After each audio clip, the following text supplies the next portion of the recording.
როგორ ნახოთ ჩვენი ავტომობილის ადგილმდებარეობა მაპზე, როდესაც ამერიკიდან საქართველოში მოდის. ამ ვიდეოში გასწავლით ეს პროცესი, როგორ ნახოთ და როგორ შევამოწმოთ ჩვენ თვითონ. რამოდენიმე ვარიანტი, ერთი ძალიან მარტივია, ერთი შედარებით უფრო რთული, მაგრამ დაზუსტებული. რთული იდეაში არაფერი არ არის, მაგრამ მარტივთან შედარებით არის რთული. ამავდროულად ჩემი ავტომობილიც უკვე ჩატვირთულია და მოდის ჩვენსკენ დაგათვალიერებინებთ დამატებით სურათებს და თან ნახოთ სად არის ამ მომენტში. როდესაც ავტომობილს ამერიკაში ყიდულობთ, შემდგომ კონტეინერში იტვირთება და ამ კონტეინერის ნომერს გვაძლევს დილერი, ანუ ის ადამიანი, ვინც ავტომობილი გვიყიდა. ეს შეიძლება იყოს კერძო პირი, შეიძლება იყოს კომპანია. როდესაც უკვე კონტეინერის ნომერს მოგცემს, შემდგომ უკვე ვიწყებთ ამ პროცესს. გადამზიდი ხაზი შეიძლება იყოს OneLine, Maersk, MSC. ასევე შეგვიძლია მასვე ვკითხოთ, რომელი გადამზიდი ხაზით მოდის ეს ავტომობილი. ჩემი ავტომობილი მოდის OneLine-ით. ვდივართ საიტზე OneLine.com-ია. გადამზიდი ხაზის საიტზე, როდესაც შევდივართ, ყველას აქვს ტრეკინგის უჯრა საიტზე. ამ შემთხვევაში აქ არის, აქ ჩავაკოპირებთ და ვაწვევით ველოდებით. შემდგომ ეს პროცესი ხდება ავტომობილის ჩამოყვანის დროს. ამ შემთხვევაში დასაწყისი არის აქვს, სადღაც 30% უკვე გემს გამოვლილი აქვს. ამავდროულად ქვევითაც ჩამოვდივართ და აქ არის მთლიანი პროცესი დეტალურად, რის მერე რა ხდება. თარიღები წერია მარჯვნივ, რაც მთავარია. გემის სახელი. გემის სახელი არის ძალიან მნიშვნელოვანი და თან მაგ ყველაფერთან ერთად, გვერდით და აკვირდით წითელი ხაზი მოდის, ქვევით უკვე უფერულდება. ესე იგი, ჩვენი გემი ამ პროცესშია, თუ სტამბულში შემოვიდა, ეს წითელი ხაზი ქვევით ჩამოვა. ამავდროულად თარიღებსაც უნდა დავაკვირდეთ, ამის გამოთვლა რთული არ არის. ერთხელ რო შევართ და კარგად შევისწავლით კონკრეტულ საიტს, შემდგომ უკვე ჩვენთანაც შეგვიძლია ამ პროცესის მართვა და შემოწმება. Maersk-ის შემთხვევაში შევდივართ საიტზე და აქ გვაქვს იგივენაირი გრაფა, სადაც ჩავაკოპირებთ კონტეინერის ნომერს, გვიხსნის გავსად. ამ შემთხვევაში არის ლურჯი ხაზი. ანუ ეხლა ჩვენი ავტომობილი არის ამ პროცესში შემოხაზულია ცისფერი ფერით. თუნდაც OneLine-ზე. ეხლა ჩემი ავტომობილი დევს ამ გემზე, Kingston-ი ქვია გემს. Maersk-ის შემთხვევაში დევს აქ. ეს ქვია ამ კონტეინერის გემს, სადაც ეს კონტეინერი დევს, იმ გემს ქვია ეს სახელი. დავაკოპიროთ Kingston-ი. მე ვხმარობ ორ საიტს, სადაც უკვე მაპზე ვნახულობ ამ გემის ადგილმდებარეობას. ერთი არის Vessel Finder-ი, აქ წერია. შემდგომ ამ საიტზე შესვლის შემთხვევაში, მარჯვნივ გვაქვს საძიებო გრაფა. აქ ჩავაკოპირებთ სახელს. აქ ბევრი გემით არის იგივე სახელით, მაგრამ აქ ვნახულობთ, რომ კონტეინერის გადამზიდი გემი არის ეს.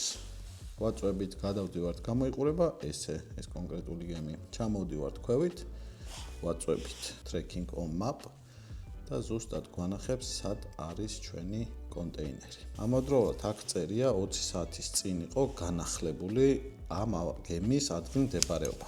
ამ შემთხვევაში მეორე საიტი, Marine Traffic-ი.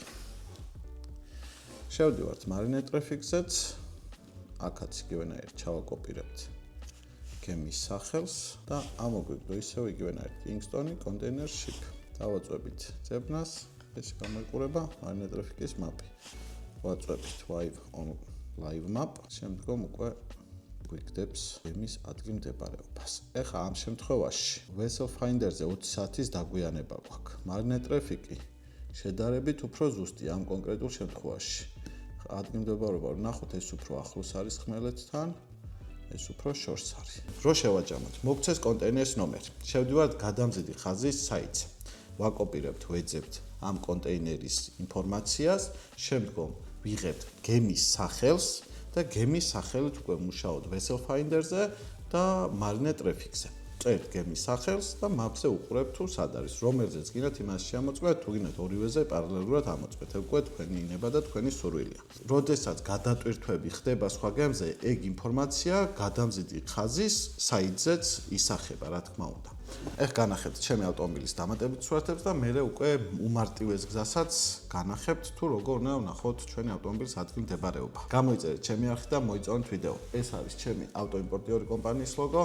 ჩვენ ჩამოყვავს კარგი, ლამაზი და კომფორტული ავტომობილები ამერიკიდან. ესეც დამატებითი სურათები, არანაირი სურპრიზი არ დამხვეწია, დაზიანება ისევ იგივეა. ტორპედო როგორც ჩანდა, საქარემინა ეს უკვე ნაყიდიო აქვს, აირბაგი მაქვს, საჭის დარჩენილი საყიდელი და დანარჩენი უკვე ვიზუალური და მოსაწესრიგებელი პროცესი იქნება. გასატარებელი ზეთის შეცვლა, ანტიფრიზი და ასე შემდეგ, კინწვენ და პოლირება. ნახოთ, რო ჩამოვა ამ ეკრანზე, ბევრ ვიდეოს გადავიღებ და რას გავუკეთებ, მაგ ყველაფერსაც რა თქმა უნდა განახებთ. ამ ეკრანის ვიდეოც გავმიგზავნეს ამერიკიდან. მომეწონა თემებაში და ძალიან მიხარია თან ზაფხული მოდის და კაბრიო კაია. თან სულ მაინტერესებდა ორკაციანი კაბრიო, რამდენად პრაქტიკული იქნებოდა ჩვენ ქალაქში. რაც შეეხება ვიდეოებს, ვაპირებ რომ თლიანობაში რასაც გავუკეთებ, ყველაფერი გადავიღო, ასევე პორტში ჩავიდე, პორტში შესვლა არ მაქვს გეგმაში. ჩვეულებრივ მომხმარებელი როგორც მიდის და მანქანა გამოყავს ესე რომ ვთქვა, იგივენაირი სტილის ვიდეო გადავიღო და შინ შევიდე და ეს გაიხსნა გამოიხსნა, ეგეთი ვარიანტი არა. ევაკუატორით წამოვიყვან, არ ვფიქრობ რომ თავისუფლად წამოვიყვანო, რაც უნდა იყოს, მაინც უცხო მანქანა და მე პირადად არ მიღირს რომ ჩავიდე და იქ დავქოქავ იმას რომ ამას სავარ ნაწილშიც ვფიქრობ რომ რაღაცა პატარა პრობლემა უნდა კონდეს. რაც შეეხება ჩვენი ავტომობილის ადგილმდებარეობის მარტივად შემოწმებას, გვიგზავნიან კონტეინერის ნომერს, ჭირდება მარტო კონტეინერის ნომერი. ისე ვიმეორებ, კონტეინერის ნომერს გვაძლევს კომპანია, ვინც შეგვიძლინა ავტომობილი, ან კერძო პირი, ვინც დაგვეხმარა ამერიკაში ავტომობილის შეძენაში. როდესაც კონტეინერის ნომერს გამოგვიგზავნიან, შევდივართ crate.com-ზე. აი, ესე იწერება ეს საიტი. აქ გადავწვით trackings დავაყენებთ, ჩავწერთ პირდაპირ კონტეინერის ნომერს და ვაწვევით ძებნას. და მარტივად პირდაპირ გვიგდებს ჩვენი ავტომობილის ადგილმდებარეობას.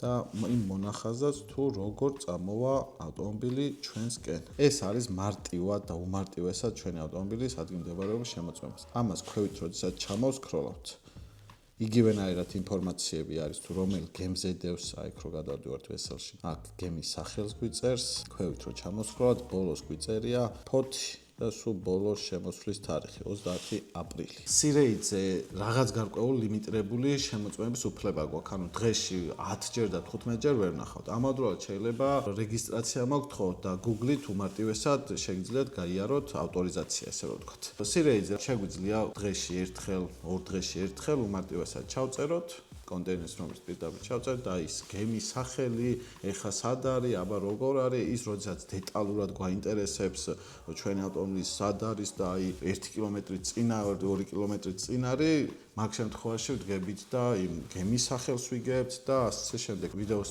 დასაწყისში რაც ვლაპარაკე, იმას ვაკეთებ.